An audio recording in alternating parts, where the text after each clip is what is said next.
porque a gente sabe que a nossa mente é a máquina mais poderosa que existe e se eu posso escolher ser otimista ou pessimista, isso vai depender também do que eu alimento, por que não? É urgente a gente falar sobre otimismo, é urgente a gente falar sobre humor, virtudes de otimismo, bom humor. Não é ser alegre o tempo inteiro, mas sim treinar o seu cérebro para um padrão de esperança, um padrão que flui, que a vida flui de uma forma mais leve. Quando a gente fala do otimismo, a gente fala dessa esperança, a gente fala desse olhar para o mundo, que a gente não fica só buscando só as coisas boas, porque não é só pensar positivo, é aí que entra a ciência, não é só o pensar positivo, porque isso é até tóxico muitas vezes, né? A pessoa fala, nenhum problema me atinge, eu sou good vibes. Não é nessa atmosfera, é na atmosfera da realidade.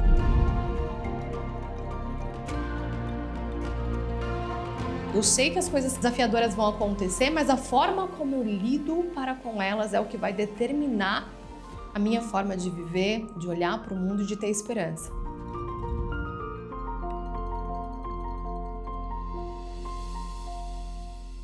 Olá, seja bem-vinda a mais um episódio do podcast Realmente Mulher. E para esse episódio, eu decidi trazer um tema que marcou o meu ano de 2025 e acredito que pode fazer diferença para você também, que é o seguinte: imagine que a forma como você pensa sobre os seus problemas pode ser tão prejudicial para a sua saúde quanto fumar diversos maços de cigarro.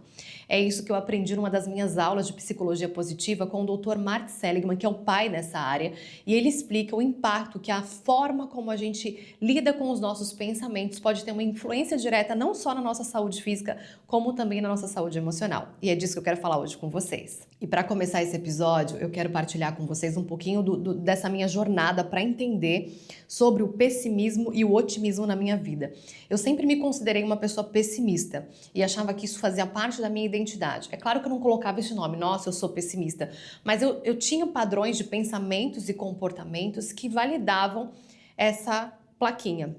Então algo de ruim acontecia na minha vida e eu olhava e falava, eu sou burra, eu não sou capaz, tá vendo, isso não vai dar certo, esse projeto não vai dar certo, isso não vai funcionar. Eu estava sempre com uma comunicação agressiva e crítica para com os meus objetivos.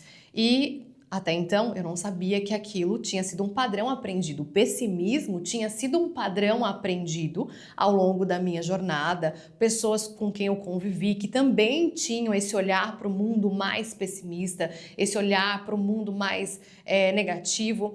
E até então, eu lidava com esses problemas e pensava, esse é o meu jeito. E foi quando eu comecei a estudar a mente humana, fiz a minha pós-graduação em neurociência comportamental, fiz uma especialização em psicologia positiva e aí eu tive uma aula com o Dr. Mark Seligman, que é o pai dessa área. E aí ele trouxe algo que foi revelador para mim. Ele disse que tanto o pessimismo quanto o otimismo são aprendidos. E aí eu olhei e falei, uau, faz muito sentido. Não tem uma criança que você olha para ela quando nasce e fala, essa daqui vai ser pessimista. Tem cara de que vai ser pessimista. Não dá pra gente prever ou determinar isso. A gente vai aprendendo esses padrões ao longo da vida. Só que como a gente não questiona, e o ser humano tem esse grande defeito, assim podemos chamar, é que a gente não questiona. A gente vai entrando num piloto automático da vida e a gente acha que assim, tem que ser assim, segue a vida assim, mesmo sendo ruim. E até uma forma do cérebro poupar energia, o piloto automático, é uma forma do nosso cérebro gastar menos energia. Então é mais fácil para ele ativar esse botãozinho de piloto automático. E eu, como todo ser humano, me adaptei a esse padrão. Até que você começa a ver que a sua vida não flui, como acontecia na minha vida não fluía. E quando o Dr. Mark Seligman traz isso, eu olho para esse conhecimento e falo, opa, então peraí. Se o pessimismo é aprendido, o otimismo também é. Foi aí que eu comecei nesse ano de 2025 a treinar o meu otimismo. E aí eu quero falar um pouco mais sobre como foi isso nessa minha jornada. Por exemplo, eu sou casada com o Eduardo já há muitos anos e o Eduardo sempre brincava ou muitas vezes falava sério em situações quando algo acontecia de ruim e eu sempre pensava o pior. Uma carta que chegava, uma ligação, uma mensagem, minha cabeça estava sempre pensando, quem é? Será que é isso? Será que é aquilo? E o Eduardo falou, por que você toda vez que acontece algo, a gente recebe algum estímulo, você pensa que é algo ruim e não algo bom? E eu olhei para ele e falei assim, faz sentido. Não sei, né? Até então eu não tinha tido essa aula do Mark Seligman e aí eu percebi que isso era mais presente na minha vida do que eu imaginava. E eu decidi nesse ano de 2025 treinar o meu cérebro para mudar esse padrão. E ao mesmo tempo que parece ser algo simples, a Estela falar aqui para vocês, nossa, é só apertar um botão e virar uma chave, não. É um exercício de quebra, literalmente, como eu falei, de padrão. É um padrão que eu tinha, piloto automático, de ter essa mentalidade negativa, pessimista, e eu decidi construir uma nova forma de pensar, sentir e agir. E eu vou falar para vocês que foi revelador. Eu conheci uma Estela que, de certa forma, eu comecei a não é sentir saudade, é como se eu não a conhecesse, mas quando ela veio, eu falei, é essa Estela que eu quero ser, é essa Estela que faz sentido para quem eu sou. Então eu comecei a olhar para a vida, para os meus hábitos, para tudo que eu faço no trabalho, para tudo, com um novo olhar. Um olhar de, não gratidão somente, porque a gratidão ela é essencial para trazer esperança para o nosso cérebro, e a esperança ela é um fator decisivo para vencer o pessimismo. Mas não só com a gratidão, mas um olhar literalmente de ver as boas possibilidades que a vida pode oferecer. Então eu passei a olhar para um problema e falar assim, ok, eu tenho esse problema, ele existe, é um fato, o que eu posso fazer e como que eu posso fazer para que esse problema se torne uma solução? Ou tenha soluções para esse problema, né? Ou caminhos que eu possa seguir. O meu olhar, e aí entra na neurociência aqui agora, quando a gente fica focado no problema, quando a gente fica com a nossa mente totalmente voltada para aquilo que rouba a nossa energia, o cérebro, ele bloqueia a nossa capacidade criativa, porque ele está em estresse, então ele pensa que a gente está no sistema nervoso luta e fuga, então ele tenta te proteger, então ele bloqueia qualquer outra habilidade criativa, de pensamentos mais centrados. Por isso que a gente tem um maior desafio em estresse de conseguir acessar as soluções. E quando você e eu, como eu fiz isso no ano de 2025 inteiro, eu treinei o meu cérebro para que, mesmo perante os desafios, mesmo perante os problemas, eu desse a ele a capacidade de falar assim, ok, a gente está passando por um problema, mas o que a gente pode fazer para sair disso? O que a gente pode aprender com esse problema para se tornar melhor? Estela, confuso, mas ao mesmo tempo científico. Se vocês me permitirem, eu quero ler para vocês a definição de uma pessoa pessimista e otimista para vocês entenderem e até conseguirem perceber na vida de vocês o que está se passando. Vamos lá. O pessimista é aquele que, quando algo dá errado, ele pensa: é sempre assim, eu sou um desastre, nada muda. O cérebro grava isso como identidade. Eu sou burra, eu sou um fracasso, eu sou azarada, e isso é permanente, é eterno, incontrolável. Então, a minha narrativa era essa, eu sou burra, eu não sou capaz, isso não vai dar certo, é sempre assim, para minha vida é assim, eu estava trazendo isso para o meu padrão de identidade. Se faz parte da minha identidade, não tem como mudar.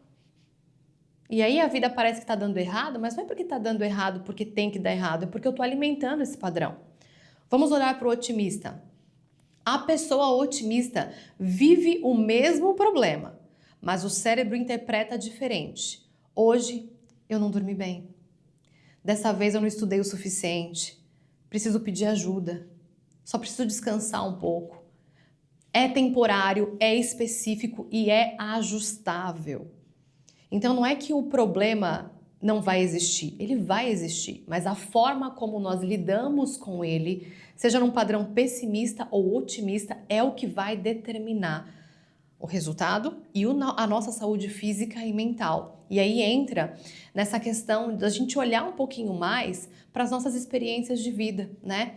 Olhar um pouquinho mais para o que a gente tem alimentado. E eu vou falar para vocês agora, compartilhar uma questão pessoal. Eu tenho percebido, não sei se você também percebe isso, mas ao andar nas ruas, no supermercado, nos lugares que eu frequento, shopping, cafés, é raro você encontrar pessoas, não estou dizendo que a gente tem que andar feliz e sorrindo o tempo inteiro, mas, por exemplo, às vezes a gente passa, dá bom dia, as pessoas não respondem, elas não olham nos olhos, parece que a gente está desconectado, parece que a gente está vivendo um mundo, cada um no seu universo, e a gente não pode criar conexão. E como eu acredito, e a neurociência prova isso, nós somos seres sociais, talvez essa questão de cada um estar vivendo o seu mundo e não ter essa troca, seja de uma gentileza, de um bom dia, de um obrigado, tem feito a gente entrar nesse padrão de pessimismo. Porque se a gente for olhar a televisão, é só notícia ruim. né? As notícias na internet são só notícias ruins. Eu parei de ver televisão há muitos anos, não assisto televisão, somente coisas que me agregam, de fato, ou seja, por aulas de tênis que a gente faz pela internet, ou seja, por um conteúdo específico, um filme que a gente faz uma triagem para ver qual que é a origem, o que esse filme vai agregar pra gente. Se não for algo que passa por um filtro aqui em casa, a gente não assiste, porque a gente sabe que a nossa mente é a máquina mais poderosa que existe, e se eu posso escolher ser otimista ou pessimista, isso vai depender também do que eu alimento, por que não filtrar, passar essas questões de o que eu vejo, o que eu escuto, com quem eu falo por um filtro? E eu percebo que as pessoas têm andado nesse padrão de pessimismo, sabe? A gente está aqui em Portugal e a Europa já é um padrão cultural mais frio, mais isolado, não é à toa que a gente vê os índices de saúde mental, problemas de saúde mental subindo cada vez mais. Isso comprova o quanto é urgente a gente falar sobre otimismo, é urgente a gente falar sobre humor, virtudes de otimismo, bom humor. Não é ser alegre o tempo inteiro, mas sim treinar o seu cérebro para um padrão de esperança, um padrão que flui, que a vida flui de uma forma mais leve, porque a gente já vive num mundo cheio de problema. Já é pesado, né, olhar para o nosso mundo e falar, poxa, tem tanta coisa ruim acontecendo, mas também tem muita coisa boa acontecendo que não aparece. E quando a gente fala do otimismo, a gente fala dessa esperança, a gente fala desse olhar para o mundo, que a gente não fica só buscando só as coisas boas, porque não é só pensar positivo, é aí que entra a ciência, não é só o pensar positivo, porque isso é até tóxico muitas vezes, né? A pessoa fala, nenhum problema me atinge, eu sou good vibes. Não é nessa atmosfera, é na atmosfera da realidade. O quê? Eu sei que as coisas desafiadoras vão acontecer, mas a forma como eu lido para com elas é o que vai determinar a minha forma de viver, de olhar para o mundo e de ter esperança. Então, conectando pontos aqui, eu decidi, e eu e o Eduardo, a gente faz muito isso como casal, de uma vez na semana a gente praticar uma gentileza com uma pessoa estranha, dar bom dia para todo mundo, independente se esse bom dia vai voltar para você.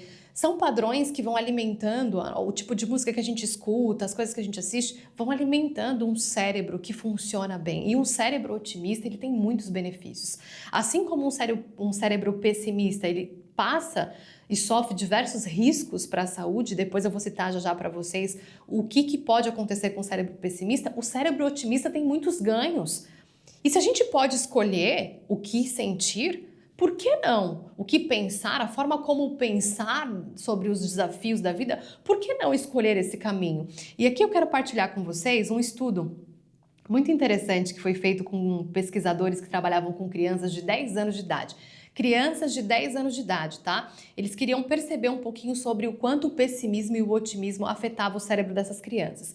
Então, primeiro, eles ensinaram as crianças a reconhecer os próprios pensamentos mais pessimistas. Então, a gente entra aqui no reconhecer. As crianças, geralmente, elas não têm ainda o cérebro formado, principalmente a área do córtex pré-frontal. Então, elas precisam de adultos ajudando a modular os seus pensamentos e sentimentos. Você que é mãe e pai, não faz ideia da importância que o seu cérebro saudável tem no cérebro do teu filho. E aí eles fizeram esse teste ensinando as crianças a reconhecer os próprios pensamentos mais pessimistas. Depois elas eram convidadas a argumentar contra esses pensamentos, como se estivessem num debate. Mais ou menos assim, ó. O pensamento pessimista. Eu sou péssima em matemática.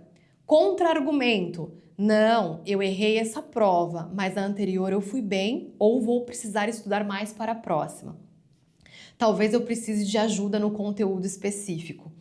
E só esse treino de reconhecer e contra-argumentar o pensamento pessimista, olha o que aconteceu. Fez com que reduzisse quase pela metade os índices de depressão nessas crianças com o tempo. 50%. A gente está falando aqui de quase 50% na diminuição dos índices de depressão nas crianças. Só de reconhecer e contra-argumentar um pensamento pessimista. Isso é poderoso. Aí a gente tem que pensar assim, se uma criança de 10 anos conseguiu fazer isso, nós aqui. Será que a gente, com o cérebro já formado, o córtex pré-frontal em atividade poderosa, o nosso emocional, por que será que a gente tem tanta dificuldade? E aí o que justifica isso é o padrão de piloto automático. A nossa dificuldade é que a gente vai normalizando que pensar negativo, ou pensar que vai dar errado, ou ser uma pessoa que parece que a vida é um caos, tudo dá errado para ela. Será que não é, de certa forma, a gente alimentando esses padrões? Porque a gente não questiona, a gente não reconhece, que é o que eles ensinam aqui, não reconhece, peraí, esse padrão aqui, ele é otimista ou é pessimista? Poxa, é pessimista. Então deixa eu contra-argumentar. Contra-argumentar. Faz sentido eu continuar alimentando esse pensamento? Se ele não me traz nada de bom, o que eu poderia pensar de diferente em relação a isso? Que tipo de pensamento vai me ajudar a chegar mais perto do resultado que eu quero? Tão simples quanto esse exercício faz com que o ser humano consiga sair de um padrão, muitas vezes, de bloqueio emocional, bloqueio de vida, para um padrão de criatividade, de esperança de um futuro. E não para por aqui. Se vocês forem olhar, se a gente for, é porque essa área está sendo investigada recentemente. Agora que eles estão conseguindo trazer dados sobre, principalmente as questões emocionais, né? O cérebro, as neuroimagens, de como o pensamento ele age no nosso cérebro é recente. Tudo isso é muito recente. Conforme o avanço da tecnologia, a gente consegue ver realmente quanto o pensamento e as emoções interferem em nossos padrões de vida. E aqui eu quero trazer para vocês os fatores de risco do pessimismo que esses estudos vêm mostrando. Então, quando a gente fala de pessimismo, a gente não está falando só de humor, a gente está falando de corpo também. E eles mostraram que estudos da psicologia positiva e em saúde mostram que pessoas com estilo de pensamentos mais pessimistas têm o maior risco de problemas cardiovasculares, apresentam mais sintomas depressivos e demoram mais para recuperar de doenças.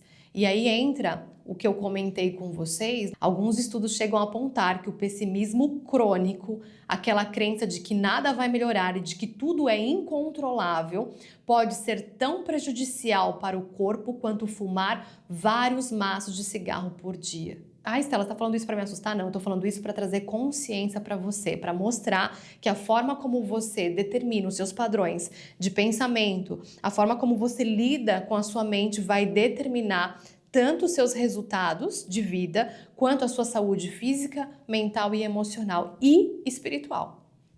Se a gente for falar de uma outra camada aqui, abrange todas elas, né? Pegam todas as camadas que formam um ser humano. E aí eu quero deixar essa reflexão para você, né? Como é que tá o teu padrão de pensamento?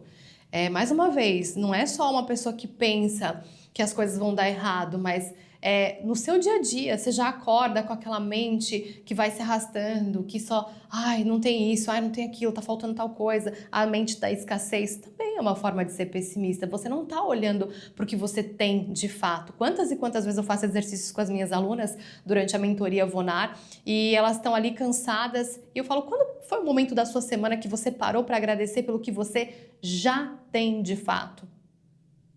O seu filho tá com saúde ou tá no hospital? Ah, não, tá com saúde. Você já agradeceu por isso? Porque tem mãe que tá orando no hospital para ter o que teu filho tem.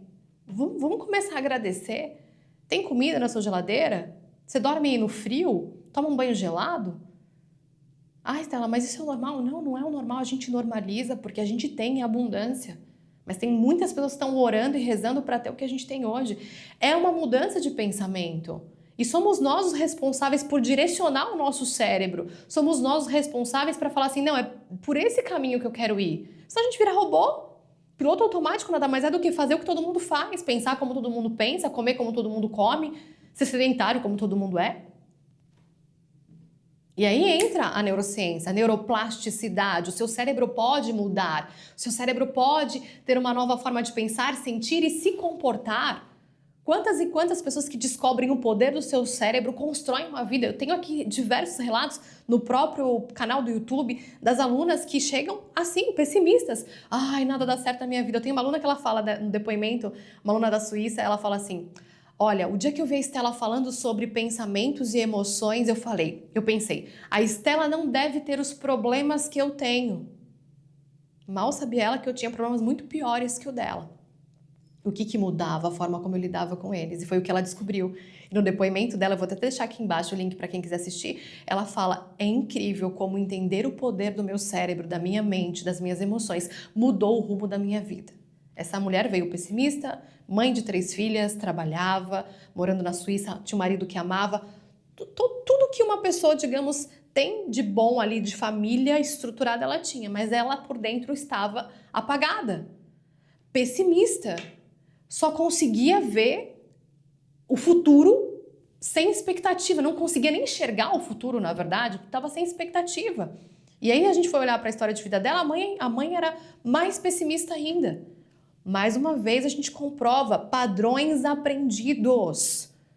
Ninguém nasce assim, é a nossa história de vida que constrói isso, a nossa experiência, o que a gente assiste, o que a gente ouve, com quem a gente convive. E isso mudou o meu ano de 2025.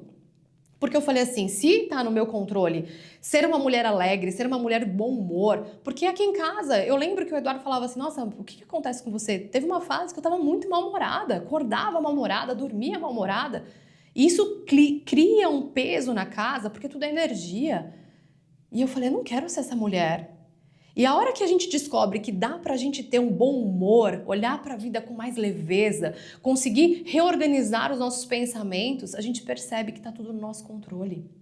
Principalmente isso. Tem coisas que a gente não controla, mas o que cabe a que tá acontecendo aqui, a gente controla, a gente tem esse poder. Poucas pessoas falam sobre isso, por quê? Porque quando a gente dá poder pessoal pra alguém, ela não tem limites, ela vai fazer a vida dela acontecer, ela para de ficar falando de fofoca, de problema, do vizinho, da fulana, e ela começa a colocar toda a energia dela na vida dela e se tornar uma mulher, que é o que eu fiz esse ano, uma mulher literalmente obcecada por ser a minha melhor versão, por ser uma mulher que tem o controle da sua mente, que acorda, que treina, que tem energia, que cria, que dá aulas, que dá mentoria, que faz a mensagem fluir pro universo, sabe? Para fazer uma fonte inesgotável. Eu me tornei e quero me tornar ainda mais no ano de 2026 essa mulher. Porque é o que eu vejo quando eu toco as minhas alunas, quando a gente fala sobre isso, o quanto o cérebro, a mente, os pensamentos e o comportamento delas mudam. O próprio marido vem aqui e manda mensagem e fala, obrigado por ter ajudado a minha esposa, você salvou a minha família. E de fato é isso, não é uma promessa assim, ai que exagero, não. Tá no nosso controle, é o nosso poder pessoal. E você pode pegar o seu poder pessoal, ouvindo esse podcast, e jogar na mão de qualquer pessoa, que é o que o piloto automático faz. Acontece algo de ruim, foi o fulano, tá vendo? O ciclano, não, para. Você não controla fora. Começa a olhar pra você. Começa a treinar o seu cérebro para esse otimismo, sabe? De acordar de manhã e definir a intenção do teu dia. São atividades, exercícios essenciais que a gente pode fazer no nosso dia a dia. Esses dias eu postei no Stories, se você não me acompanha no Instagram, vai lá seguir. Eu postei no Stories um hábito que eu tenho feito, que é acordar. Às vezes a gente está passando por uma temporada aqui de outono em Portugal, muita chuva, e o dia com pouca luz, mexe com o nosso cérebro. Quem estuda o ritmo circadiano sabe, mexe com o nosso cérebro, mexe com o nosso humor. Mas eu vim aqui, coloquei uma música, começo a dançar, eu crio a intenção do meu dia. Não me custa nada, se está dentro do meu alcance, eu posso melhorar o meu humor, por que não fazer? E é essa reflexão que eu quero deixar para vocês. Eu coloquei para mim como meta aqui 2025, quer dizer, já foi agora, né? 2026 vai ser o ano da alegria para mim. Eu quero, a palavra que vai definir o meu principal valor é alegria. Eu quero trazer isso para minha vida com mais força, porque eu acredito muito no poder do bom humor, da alegria, em tudo que a gente faz. É tão gostoso estar perto de pessoas bem-humoradas, é tão gostoso estar perto de pessoas que têm um olhar de esperança para o futuro, é tão raro de encontrar hoje em dia, e eu decidi que 2026 vai ser o meu ano da alegria, dessa abundância, de transbordar ainda mais alegria, tanto para a minha família, quanto para as pessoas que estiverem ao meu alcance. E eu quero deixar essa reflexão para você.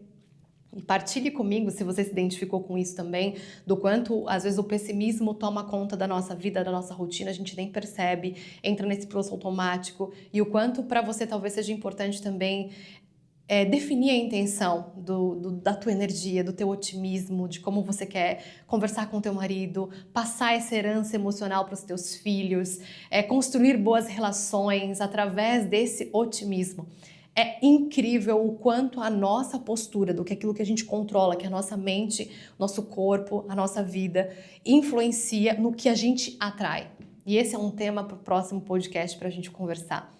Eu espero que tenha feito sentido para você. Mais uma vez, eu sou grata pelo teu tempo dedicado aqui a esse podcast Realmente Mulher. Eu estou muito feliz com tudo que vem acontecendo, com a troca que vocês têm partilhado comigo dos episódios e fico feliz se fez diferença para você. O objetivo é esse, se fizer diferença para uma pessoa, já valeu o tempo investido. E não esquece de partilhar com uma mulher que precisa ouvir esse conteúdo. Se você estiver no YouTube, deixa seu comentário, se inscreve no canal. Se você estiver no Instagram, também vai lá, deixa uma mensagem privada para mim, vai ser um prazer responder você. Segue a gente lá também. E se for aqui no podcast, nas plataformas aqui de podcast, pode deixar aqui a sua curtida, o seu comentário, que eu adoro interagir com vocês. Nos vemos então no próximo episódio do podcast Realmente Mulher.